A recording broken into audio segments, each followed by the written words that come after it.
Kini ang GMA Regional TV, One Mindanao. Aniya na ang mga dagkong balita karong adlaw sa One Mindanao.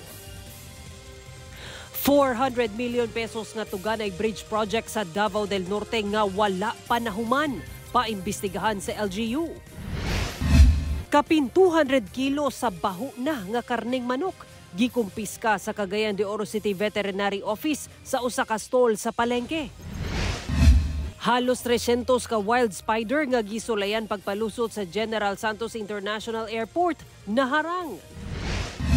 Usa ka bukirong spot sa General Santos City ginadayo sa mga hiker tungod sa scenic view.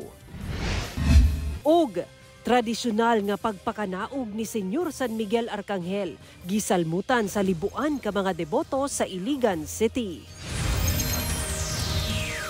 Kini ang GMA Regional TV, One Mindanao. Mayong hapon Mindanao, ako si Sara Hilomen Velasco. Nagpahigayo ng mga estudyante sa Ateneo de Davao University og academic walkout karong hapon lang aron batukan ang hitak nga korupsyon sa nasod.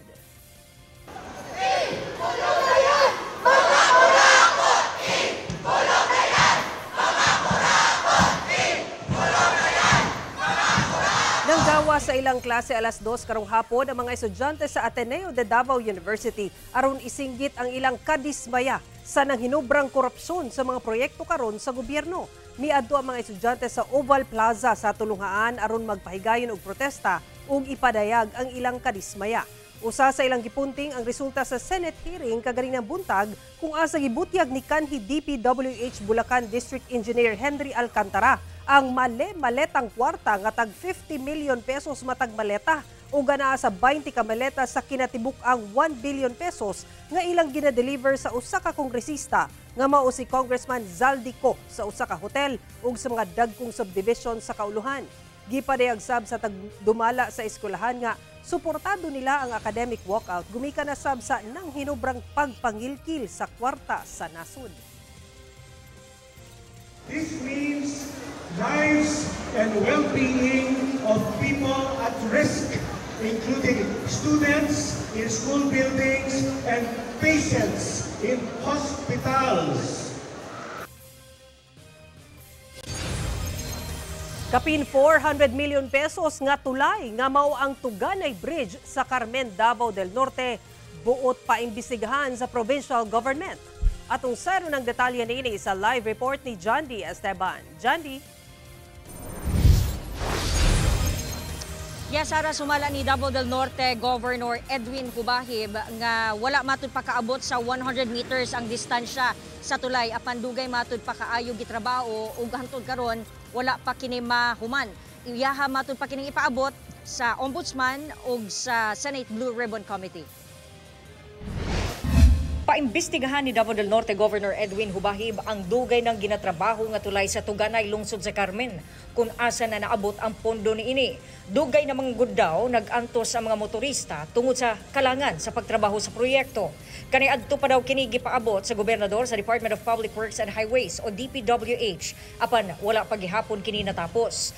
Gisugdan kini niadtong 2021 wala kaabot sa 100 meters ang distansya. Naundang ang pagtrabaho sa tulay niadtong 2022 ug gipadayon tuig 2023. Ipagpatuloy natin ang investigasyon para masigurado natin na ang pera ng bansa ay nagagamit ng tama. Kasama natin sa i-file ito sa Blue Ribbon Committee at sa Ombudsman. Wala pa'y tubag ang DPWH pero daan ang giingon ni DPWH 11 spokesperson Dean Ortiz niadtong March 2025 nga sa 2026 daw kini mahuman na delatar daw ang proyekto tungod nagkaproblema sa pondo. Ang tulay gigahinan og kapin 400 million pesos kun asa 71 million pesos alang sa first phase, 211 million pesos alang sa second phase ug 120 million pesos alang sa third phase.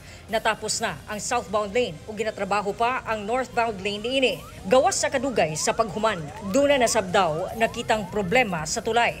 Butang nga gikabalak-an sa gobernador kay delikado. Yung natapos na dinadaanan ngayon, nag-scalping na naman at marami ng crack na makikita natin. Masabi talaga natin na may problema sa implementasyon. Bakit ganyan ang nangyayari? Kasi kung magkaroon siya ng scalping at crack, so masabi natin na may substandard doon sa construction method. Dako daw ang matabang sa tulay alang sa mas paspas nga biyahe. Lakip sa paimbestigahan sa gobernador ang gisemento nga krasada sa Junction Tagum City Panabo Circumferential Road. Yung concreting roads, ganito na ang situation. Bumalik sa pagka sand and gravel. Ang tawag nito, scalping, pero kalbo na talaga lahat, wala nang simento. Tumalabas yung mga bato. Sumala sa gobernador nga nakaandam na ang mga dokumento sa mga proyekto alang sa investigasyon. Nga matapos na gyud by 2026 sa gisulti no sa DPWH aron mas paspas na ang dagan sa trapiko sa maong lugar ug mahanay na ang dili na maperwisyo ang mga motorista. Sara. Okay, dagang salamat, John D. Esteban. Atong saro ng dugang pang mga balita sa Mindanao. Makabanato si Efren Mamak live sa General Santos City. Efren. Salamat, Sara. Kapin 200 kilos nga mga mishandled nga chicken meat ang gikumpiska sa Cagayan de Oro City Veterinary Office gikan sa usa ka tindahan sa Cogon Market. Ang detalye sa report ni James Paulo Yap. Usa ka routine inspection ang gipaygayon sa mga personahe sa Cagayan de Oro City Veterinary Office sulod sa mga wet market sa Cogon Public Market adlawng Lunes. Ilang namatikdan ang usa ka tindahan sa manok nga nagabaligya og mishandled nga mga dressed chicken product. Ilang gipangitaan og meat inspection certificate ang maong tindahan apan wala kini maipakita butang nga ilang gikumpiska ang mga baligya niining karning manok. Na ay isa ka meat stall nga nag-display og baho slimy nga chicken, pamatuod nga niagi ni siya sa ato ang dressing plan. So, posible pod ni nga hot meat kay wala man siya meat inspection certificate. Mukabat sa 265 kilos sa mga mishandled chicken meat ang ilang nakumpiska ug gidala sa disposal area sa City Veterinary Office sa Barangay Pagatpat. Dugang ni Doktora Takandong nga dili na luwas sa human consumption ang maong mga karne sa manok ug posibleng nakalapas kini sa Republic Act 9296 o ang Meat Inspection Code of the Philippines. Sa karon padayon pa kuno ang ilang investigasyon ug kung asa ang tinubdan sa maong mga karne. Pahimangno nila sa publiko nga didto lang mopalit og karne sa mga tindahan nga adunay naka-display nga Meat Inspection Certificate aron makasiguro nga luwas ang mapalit nga karne. Gamitin gyud nato atong mga senses no sa pagpamalit, dili na basta magdali-dali lang atong simutan ato ang gunitan ang karne. Ako si James Paulo Yap, 1 Mindanao. Ipagawa sa International Criminal Court o ICC og dokumento kalabot sa tulo ka counts of murder isip crimes against humanity nga giduso sa Office of the Prosecutor batok ang kanhi Pangulong Rodrigo Duterte. Ang unang count alang sa pagkamatay sa 19 ka tawo niadtong Davao City Mayor pa si FPRRD gikan 2013 hangtod 2016. Ang ikaduhang count alang sa pagkamatay sa 14 ka gingong high-value targets nga naa sa gitawag nga PRRD list sa war on drugs sukad 2016 hangtod 2017, unang tuig diyang nahimo siyang presidente. Ug ang ikatulong count alang sa 43 ka murder ug duha ka attempted murder cases sa mga gitawag nga lower level criminals. Sa kinatibuk-an, 49 ka insidente ang anaa sa dokumento. Sumala sa ICC Office of the Prosecutor, gitudlo matud pa ni Duterte ang pipila ka kakunsabo daw niya sa pagpatay sa Davao City sa tag-as nga posisyon sa gobyerno niadtong nahimo siyang presidente.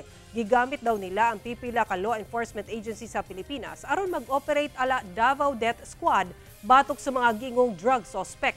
Wala pay pahayag ang defense team sa kanhi Pangulo kalabot sa gipagawa sa ICC nga dokumento.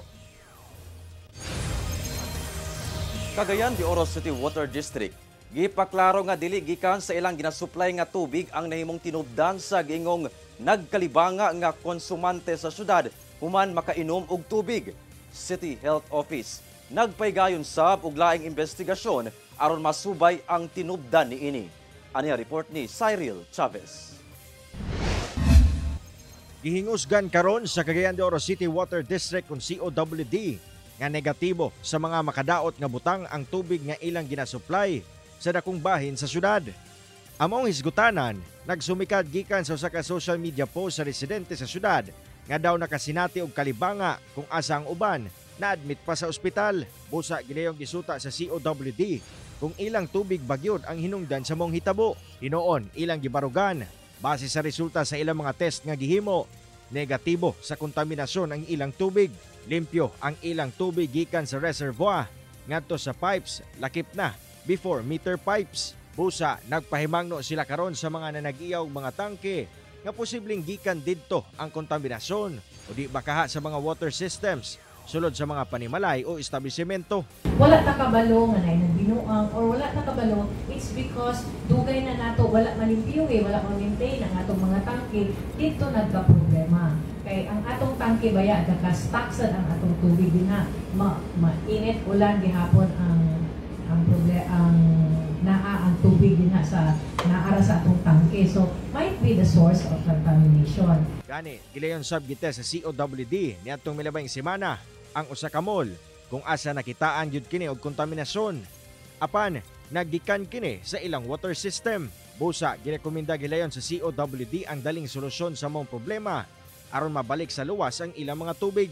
So when we do that, we have this result sa atong before the meter and it turned out negative, and then we also have the result na dito sa inside sa premises.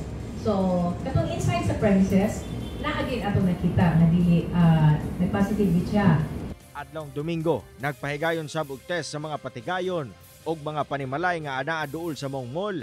Apan hulaton pa ang resulta niini. Magkoordinar sab kuno ang COWD ngadto sa DOH ug CHO sa test sample results nga ilang nakolekta. Nay magbinuang sa atong kwan, sa atong reservoir, nay magbinuang isa na basta tight atong security sa atong mga reservoirs. Ato gitan nagit tay 24-hour na security guard in ang area, not only sa mga reservoirs but also sa mga sources nato. Wala pa'y pahayag ang CHO kalabot sa stomach-related illnesses nga nahitabo sa syudad. Apan gibutyag sa City Information Office nga nagpahigayon na kuno ang CHO og investigasyon sa kasamtangan. Cyril Chavez, 1 Mindanao. TV ang GMA Regional TV 1 Mindanao.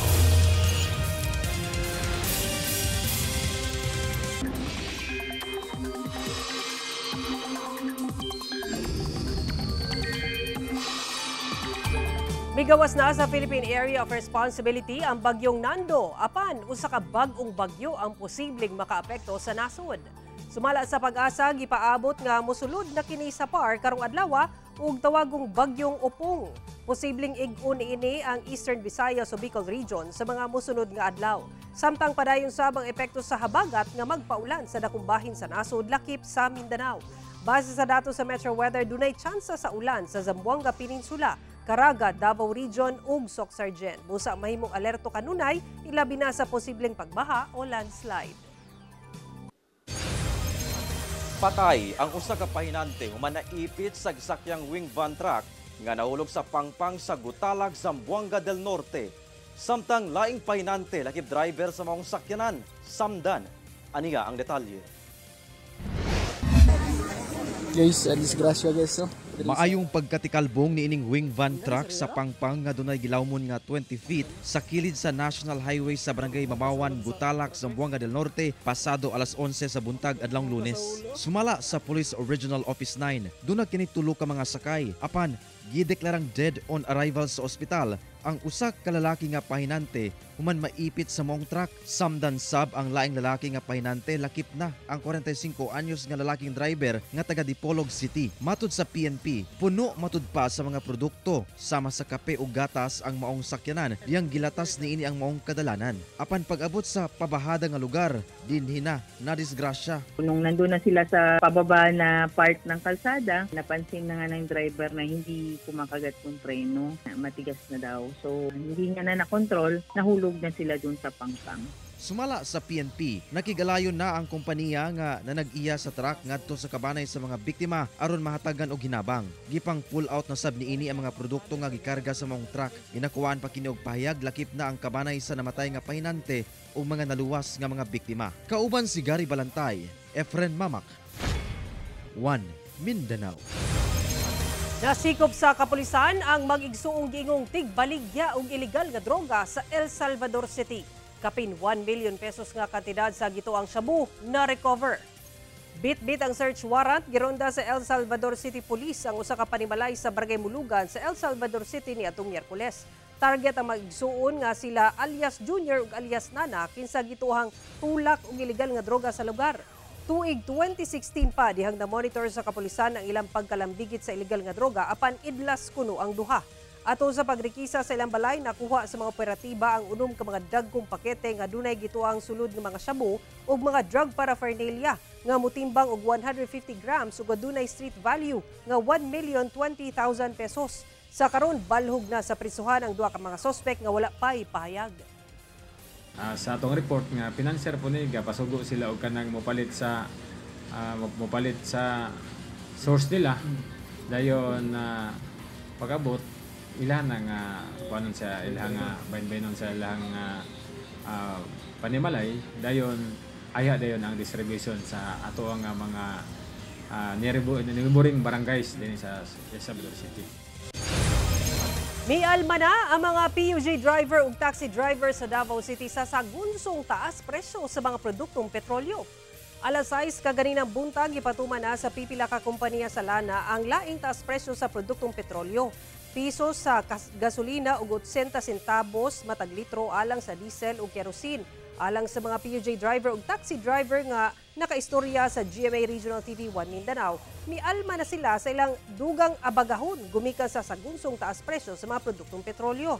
Gawas sa taas presyo sa gasolina ug diesel, dugang palas unon sab ang boundary sa ilang operator ug ang bayad sa ilang terminal fee matag turno sa ilang jeep nga nasa 10 pesos. Hinungdan nga sa kasamtangan, ana lang sa 600 pesos ang ilang take home ug kung swertehon, maka-take home og 1,000 pesos. Kuan, makuha lang among kuan, ang among income kay para sa ani karon among ruta hinay man kayo. Yang musaka pa gyud ang gasolina, makuha gyud among income. Ang epekto namo na sa gasolina, siyempre makaltasan gyud ang among income kay mutaas, moubos. Dapat steady lang unta ng kuan sa gasolina o krudo para ma-maintain namo ang income. Siyempre, dako kay epekto, sir, kay mahal ang krudo, mahal ang gasolina, tapos ang pamasahe, maura gihapon. Kay ang minimum, 13 pesos. O sa mga student, ay mobayad og 10 pesos. Pero dako jud kayo og kanang epekto sa mga driver na pareha na masahero kada adlaw. Libuan ka mga deboto ni Senior San Miguel Arcangel, ang patron sa Iligan City, miduyog sa tradisyonal nga pagpakanaog sa patron nga kabahin sa Diandi Festival. Ang detalye sa report ni James Paulo Yang. Sayo pa lang sa buntag ni adtong adlawng Sabado, puno na sa mga deboto ni Senior San Miguel ang simbahan niini sa barangay poblasyon sa Iligan City alang sa pagpaygayon sa tradisyonal nga pagpakanaog sa patron nga kabahin sa kasaulugan sa iyang kapistahan. Sumala sa simbahan nga ang rito sa pagpakanaog, usa ka pagpamatuod nga ang maong patron sa syudad mitamak sa yuta aron sa pagpanalipod sa mga katawhan sa syudad. Ang 66 anyos nga debotong si Lourdes Bores matag tuig gid kunong mutambong sa kasaulugan. Ilabi pa nga nabati gid kuno niya ang proteksyon sa maong patron. Sa Miguel, kung manglato ni layo, walay sirado ang balay, sila yung duwa among sampito nga bantayan din. Sa Miguel, kuto kayo magtapang. Usa ka sayaw sab, gikan sa tribong Maranao, higaunon ug mga Kristiyano, ang gihalad sa atubangan ni Senior San Miguel Arcangel, isip pagpasalamat sa mga gasang gihatag sa maong patron sa syudad. Misunod dayon ang prosesyon niini, palibot sa mga nagunang kadalanan sa syudad, nga giduyugan sa libuan ka mga deboto, sa pagpanguna sa mga opisyales sa syudad. Sumala sa Iligan City Police Office nga nahimong malinawon ang kasaulugan sa maong pagpakanaog ug kamatikdan sab ang pagdagsa sa mga deboto karong tuiga. From the time na mag-COVID tayo, the increase of number of our people joining this pagpakanaog ng social media is increasing. So we expect that it will increase. Usa lamang ang aktibidad sa simbahan nga kabahin sa kasaulugan sa Diandi Festival sa Iligan City. Ako si James Paulo Yap, 1 Mindanao. Halos 300 ka mga wild spider o damang nga ginabawal i-transport ang nasakmit diyang ipalusot unta sa General Santos International Airport, PNP. Subling nagpahimangno kalabot sa silot alang sa mga malapason. Ani ang dugang detalye. Wala gipalusot sa General Santos International Airport kining unom ka karton nga mga bagahe human kini gipaagi sa X-ray machine sa maong airport banda 4:25 sa hapon adtong Martes. Kini diyang na-detect nga dunay pagkapareha sa damang ang naskan nga unod sa mga karton. Sa pagsuta, damang gyud nga ana sa 278 ang ihap nga giputos og tagsa-tagsa nga plastik. Matud sa General Aviation Police Station, ang maong bagahe gi-pick up lang sa usa ka cargo gikan sa Polomolok South, Cotabato. Nakatakda unta kining ibiyahe sa mga pick-up points sa Tarlac City, Tarlac, Lipas City ug Ibaan sa Batangas, Valenzuela City ug Carmona City sa Cavite. Gilayong gi-turnover sa PNP ang maong mga nasakmit nga damang sa DENR alang sa saktong disposisyon. Gilayon sab nga gimbestigahan ang shipper nga matud pa usa ka babae. Sumala sa PNP, kini na ang ikaduwang higayon nga dunay buot magpuslit sa maong wild species karong tuiga. Unang nasakmit ang ana sa halos 2,000 kadamang nga gipaagi sab sa maong airport niadtong August 2022. Sobling nagpahimangno ang PNP sa katawan nga bawal ang pagtransport sa maong mananap ubos sa Republic Act 9147 kon Wildlife Resources Conservation and Protection Act. Makamulta o gikan 100,000 pesos ngadto sa 1 million pesos ang mapamatud ang sad-an.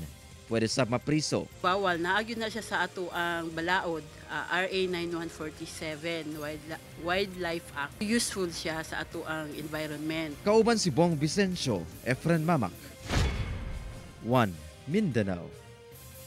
Problema sa kalit nga pagbaha sa Central Mindanao University gilayong gi-address sa mga tagdumala sa eskwelahan. Samta mga bagong programa lakip na School of Law. Nakatakda sab nga itanyag sa eskwelahan nga usa sa gipunting atong sa tinuig nga State of the University Address. Ani report ni Cyril Chavez. Gabi adlong Miyerkules, Setyembre 17, nakurat ang mga estudyante magtutudlo og tagdumala sa Central Mindanao University sa Maramag, Bukidnon sa kalit nga pagsulod sa tubig baha sa entrada sa ilang campus lakip na sa sulod nga bahin. Gani niabot hangtod paa ang tubig baha sa entrada sa mong eskwelahan samtang misulod sab ngadto sa mga boarding houses sulod sa campus ang tubig. Adlong Biyernes atol sa State of the University Address ni Central Mindanao University President Dr. Rolito Ebalye gibutyag diine nga ang hitabo wala nakababag sa pagtuon sa mga estudyante o gilayong giplastar ang mga naapektuhan sa pagbaha.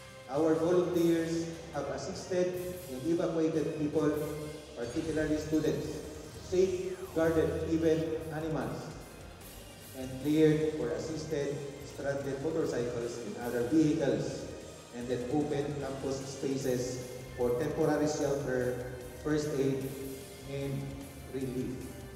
Atol sa pahayag sa opisyal, gilatag niini ang mga kalampusan sa CMU sa milabayng tuig.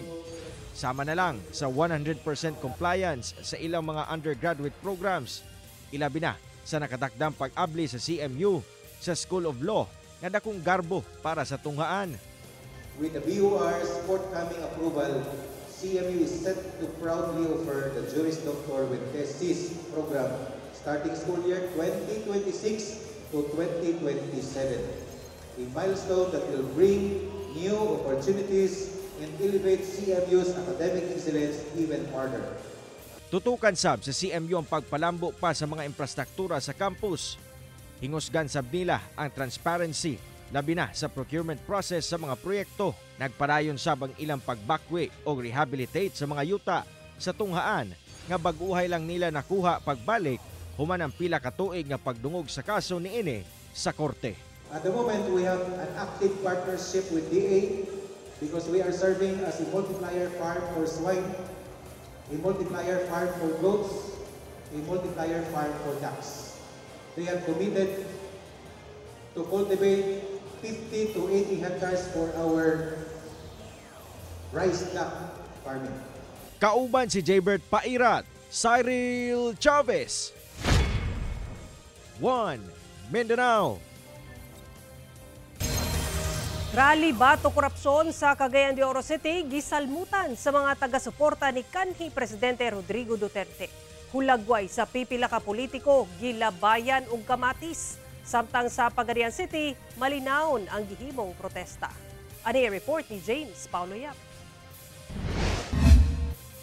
Pasado alas 2 sa hapon adlong Domingo, nagkatapok ang pipila ka mga taga-suporta sa Free Duterte Now and Injustice Movement sa Rotonda Circle sa Barangay Nazaret sa Cagayan de Oro City alang sa usa ka motorkada palibot sa syudad. Sila ang nagunang grupo nga nagpaygayon og protesta batok korupsyon sa gobyerno. Makita sa ilang mga sakyanan ug motorsiklo ang mga tarpaulin nga adunay nakasulat nga BBM resign ug Free Duterte Now. Nanguna sa motorkada si Cagayan de Oro City 2nd District Councilor Joylyn Gurley Balaba.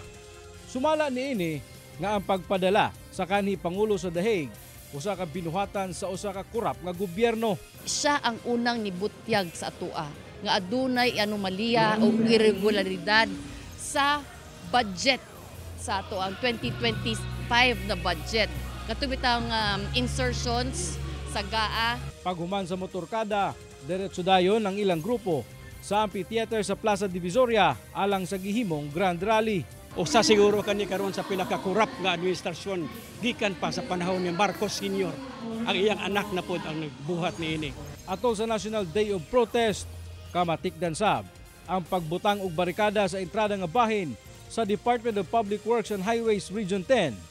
Sumala sa kapulisan nga pagpaniguro lamang kini nga dili malutsan sa mga daotang grupo nga musakay sa panahon ang buhatan sa DPWH-10. Una pa man nahuman ang rally, gipanglabayan sa mga rallyista og kamatis ang mga hulagway nila President Bongbong Marcos Jr., kanhi House Speaker Martin Romualdez, Senate President Tito Soto, Congressman Saldico ug kanhi DPWH Assistant Engineer Bryce Hernandez. Dili enough nga ikulang mo resign ang nasa DPWH nga sekretary. Dili enough nga ikulang iparesign ang maong mga kawatan. Dapat buat kubang sila sa ukmanan. Dapat ang tunay manubag o unsay angay buhaton. Dapat ang kwarta nga ilang gikawat makuha o balik. Mauusab kini ang panawagan sa taga Pagadian City nga misalmon sa protesta batok korupsyon sa nasod. Kipaygayon kini sa Taclobo Stage, Plaza Luz. Ilang panawagan nga seryosohon ang investigasyon sa mga kurakot nga opisyal sa gobyerno. Mga politician nga diha sa Kongreso, mga opisyal diha sa DPWH, mga opisyal sa uban mga insya nga involved sa mga corruption, kinahanglan managot gyud sila. Kauban si Makoy Sempron, James Paulo Yap, 1 Mindanao. Kini ang GMA Regional TV, 1 Mindanao. Usa sa mga kasuruyan sa Lagom City sa Davao del Norte mao ang Nabintad River. Din pwede mosulay og river cruising ug makita ang halapad nga bakawan. Ani report ni John D. Esteban. Ang paglayag sa kalmadong tubig sa kainiining bangka, ang kaharuhay sa kasinatian sa tunga-tunga niining sapa. Kini ang Nabintad River sa Barangay Madaum, Tagum City, Davao del Norte. Ang palibot mao ang lapad nga bakawan. 19 species sa bakaw ang nanubo dinhi. Pipila niini ang mga century-old o nabuhi sulod sa 100 years. Sagad sa mga lumulupyo sa lugar, mga Muslim sa tribong Kagan. Sila ang partner sa lokal nga panggamahanan sa pagbantay batok sa mga lain-laing matang sa kadaot, labi na sa mga ilegal nga pagpamutol og bakaw ug paghugaw-hugaw sa sapa.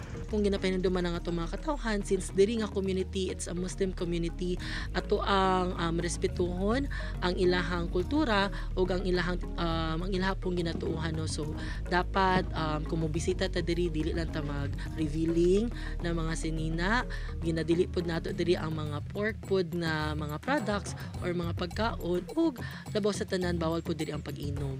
Regular ang paghinlo sa lugar sa LGU. Ginapruning usab ang mga bakaw ug ginalimpyuhan ang ilawom sa nagsanga-sanga nga ugat. Mao kini ang Nabintad River, napalibutan og baga nga bakhawan. Kini ang tinubdan sa panginabuhian sa mga lumulupyo dinhi sa barangay Madaog. Daghan og mga lukon o prawn dinhi nga nahimo ng tinubdan sa panginabuhian sa mga residente. Limpyo na ang suba, dili na lisod para sa ilaha ang pag-aagi sa kilid, ang pagtaod sa ilang mga sirada, sa ilang mga panggal o bubo, pukot. Muna nga dako kayo ilang pagpasalamat. Pwede usab magkayak. Kaya mga negotiate ko na tumatag iya, mapalit sa city, maghimo ta dito river walk. O mga 12 meters na itong floringan, then para dito ang mga tao natay promenade, then mahimo namang lapad ang sapa. So pwede na mag-boating, mag-fishing, kung sa pailayan niya ang mga activities related to tourism. Pwede usab matilawan ang mga Kagan delicacies sama sa ilahang bersyon sa biko o ang ilahang lamiang native nga kape. Kauban si Bebot Kahes sa kamera, Jandy Esteban, 1 Mindanao.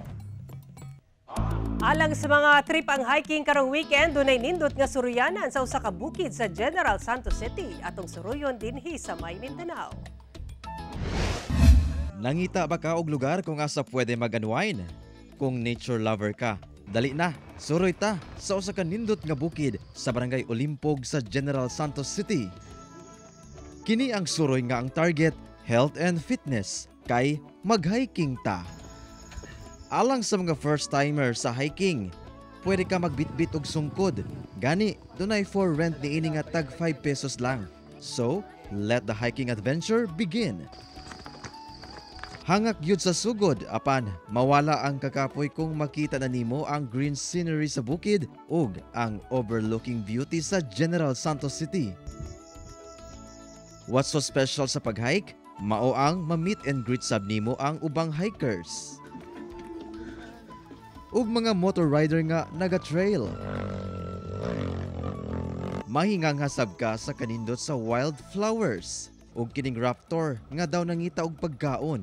Ug syempre, makuhaan sab nimo og hulagway ang sikat nga Mount Matutum sa South Cotabato. Pag-abot sa tuktok sa bukid, dunay gamay nga gambalay kung asa pwede ka makapahuway. Ug makapadayon sa pagkuha og hulagway sa mga view. Ug syempre, ang nakalami sa mong hiking, dunay lamian nga pagkaon sama sa native tinolang manok. Gani, pwede nimong ipaluto ang ilang buhi nga manok. Human sa 30 minutos, makahigop na ka og init nga sabaw. Humok sa ang karne kay anaara sa 3 to 4 months ang edad sa maong mga native nga manok. What an experience! Nothing beats an adventure like this, mga kapuso. Ako si Efren Mamak, and this is My Mindanao. Mga kapuso, 93 days na lang una magpasko. Ug mo kato mga uling balita sa Mindanao karong adlaw. Mamahimo ninyo kini makita pag-usab pinaagi sa pagbisita sa official website sa GMA Regional TV o bisitahan ang among official YouTube channel ug i-click ang subscribe button para sa pinakaulahing balita. Daghang salamat sa atong mga kapuso sa Mindanao nga nagalantaw kanamog sa atong mga kapuso abroad. Padayon lang sa pagtutok sa mga lokal nga balita matag adlaw tungod sa GMA Regional TV, Local News Matters. Kami ang GMA Regional TV 1 Mindanao, tibok pwersa para sa mas na komisyon ug mas halapad nga pagserbisyo sa nasod.